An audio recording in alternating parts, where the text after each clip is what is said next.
Assalamualaikum warahmatullahi wabarakatuh. Halo anak-anak, ketemu lagi dengan Ibu tentunya di pelajaran geografi. Nah, gimana nih kabar kalian? Tentu pasti sehat-sehat aja dong. Harus sehat terus ya.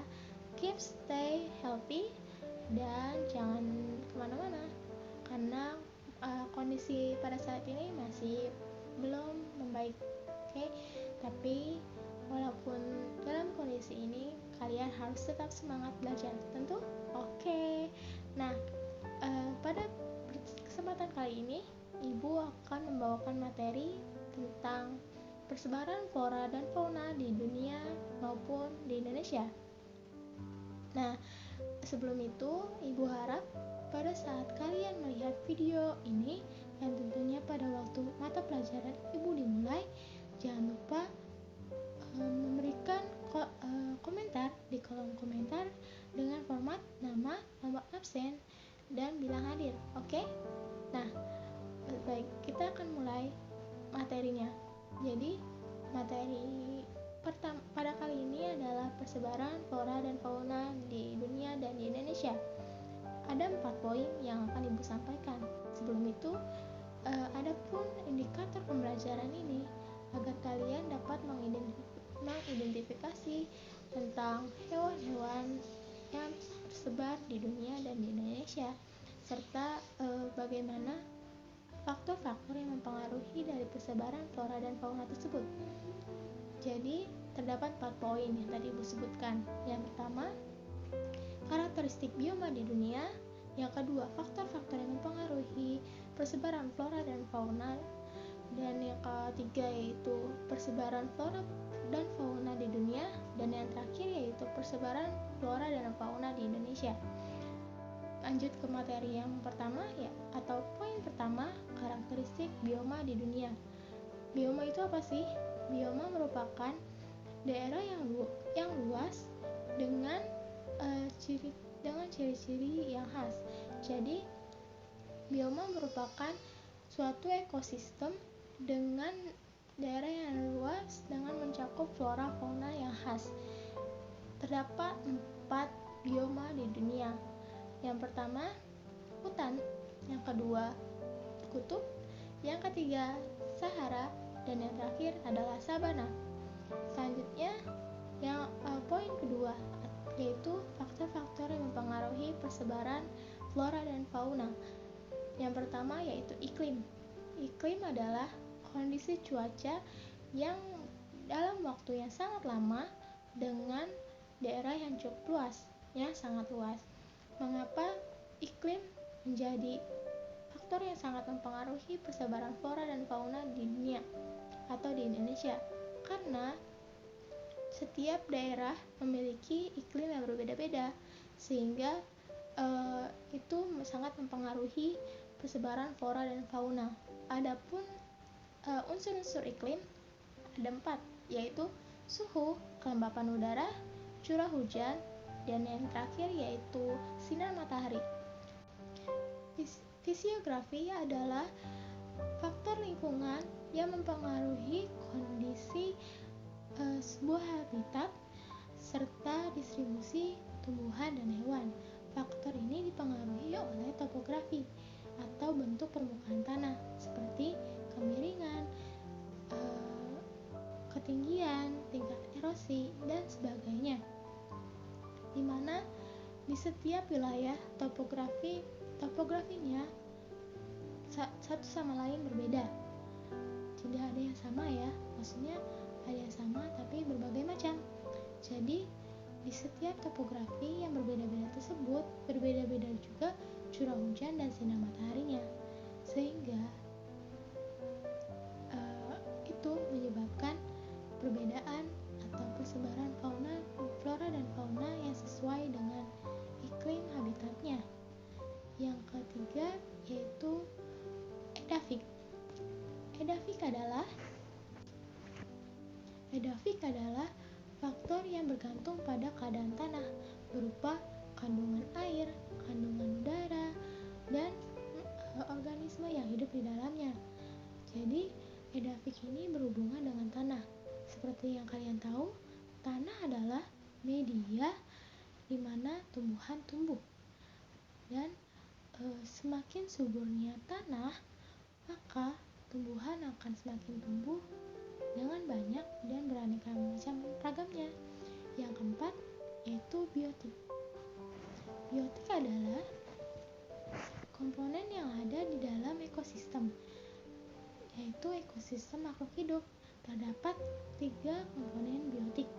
Yang pertama, produsen sebagai penghasil sumber makanan, konsumen yang menikmati makanannya, dan pengurai adalah yang mengurai makanan atau sisa-sisa makanan tersebut. 3 komponen biotik ini memiliki perannya masing-masing dalam pemenuhan kebutuhannya mereka, termasuk sumber makanan, sehingga membuat ekosistem menjadi komplit. Nah, selanjutnya Ibu akan membahas mengenai apa? Yang ketiga, Ibu akan membahas mengenai persebaran flora dan fauna di dunia.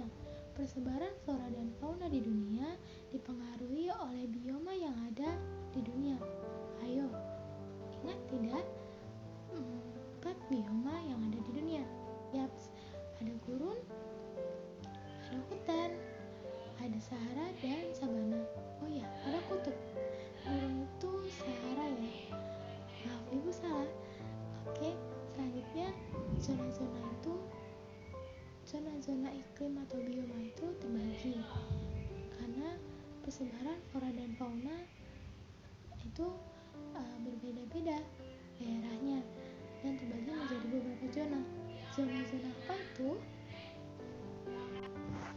Yang pertama yaitu tundra, Arktik, dan Arktika. Maaf, maksud Ibu tundra alpin dan Arktika. Nah, tundra alpin dan Arktika berada pada ketinggian dan garis lintang tertinggi, di mana terdapat komponennya berupa lumut, rumput, semak-semak sedang, dan tidak ada pepohonan.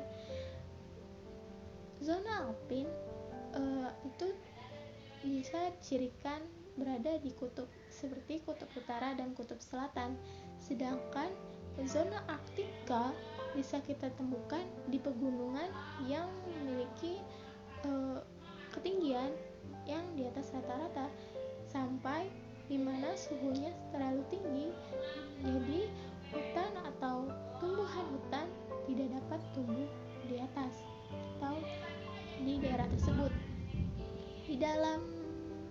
Maksudnya di Indonesia, tundra Arktika bisa kita temukan di daerah Papua, ya, tepatnya di pegunungan puncak Wajaya Wijaya.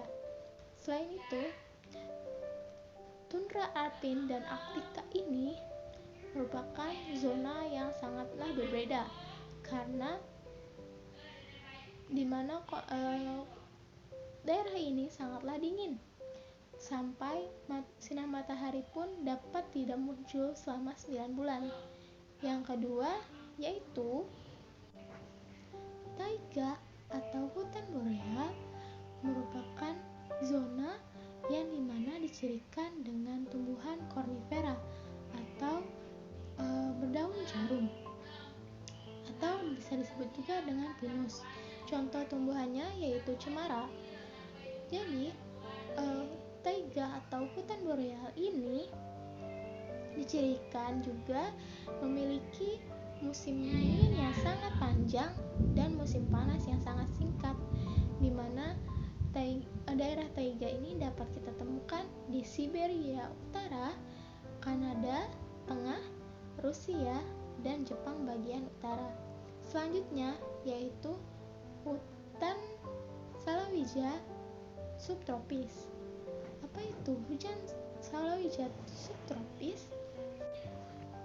Hutan salawija subtropis dapat ditemukan di iklim subtropis lembab, yang dimana curah hujannya cukup sepanjang tahun dan beriklim dingin, dimana hutan ini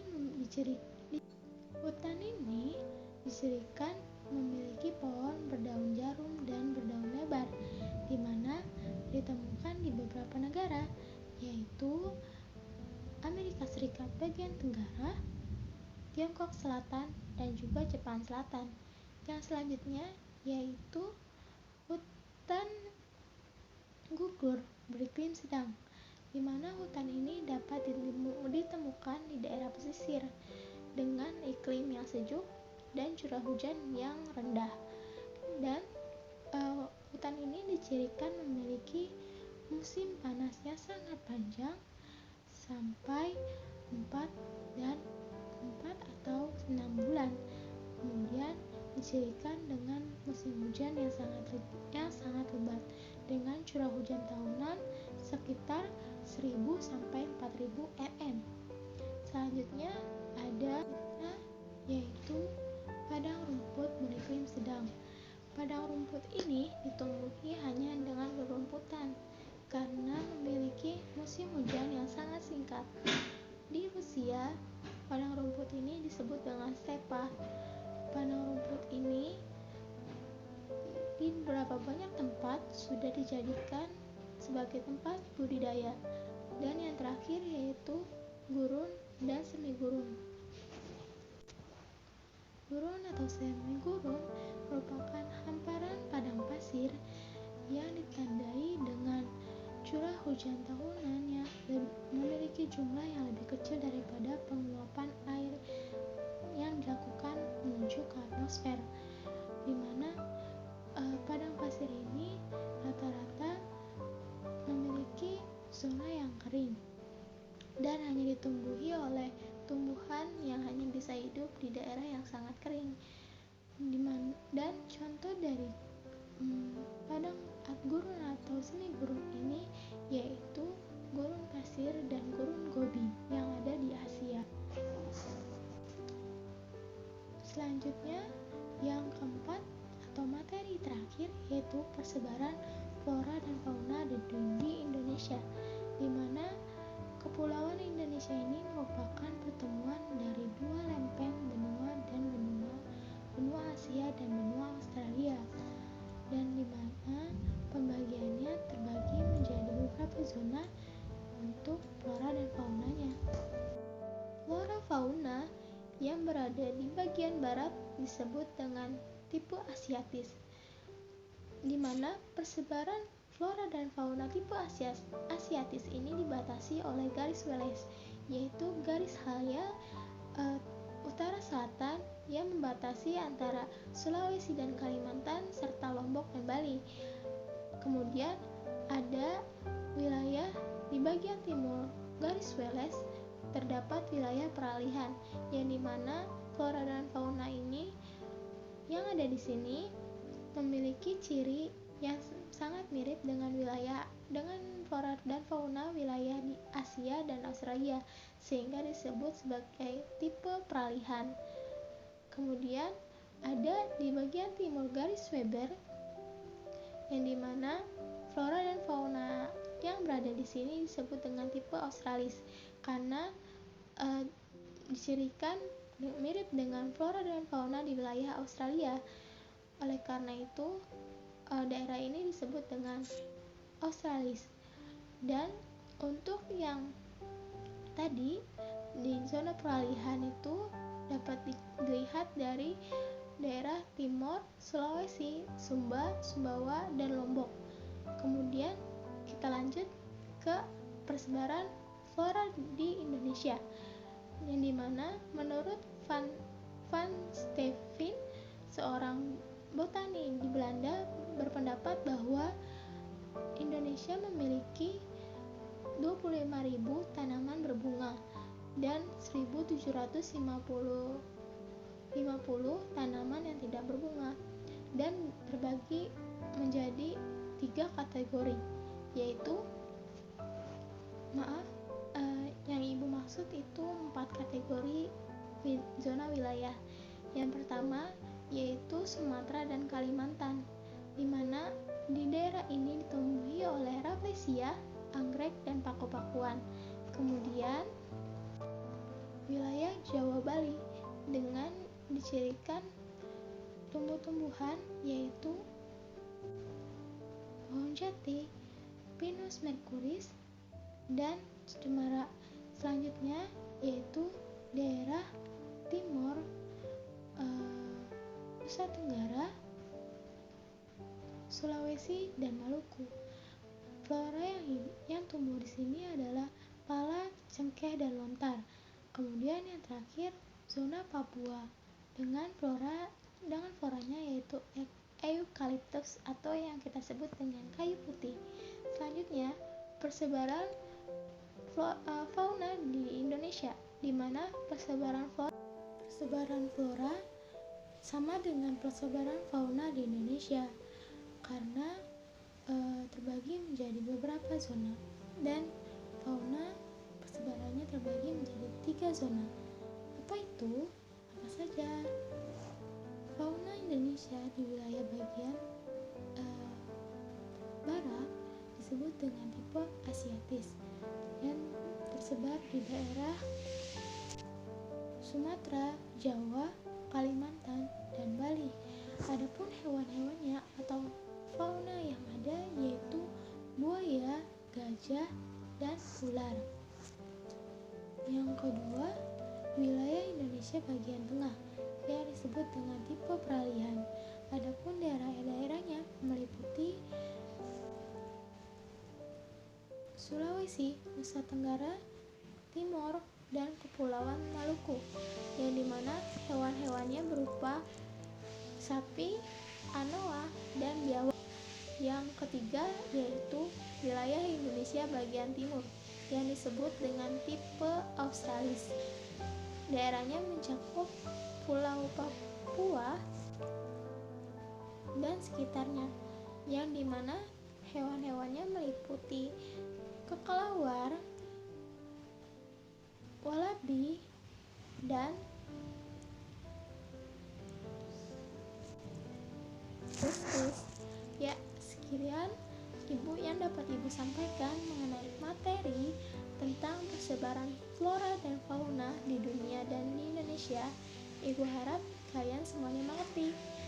Dan apabila ada yang ingin ditanyakan, silahkan ditanyakan di grup WA yang ada Ibu dan kalian. Sekian, wabillahi taufiq wal hidayah. Assalamualaikum warahmatullahi wabarakatuh. Sampai jumpa.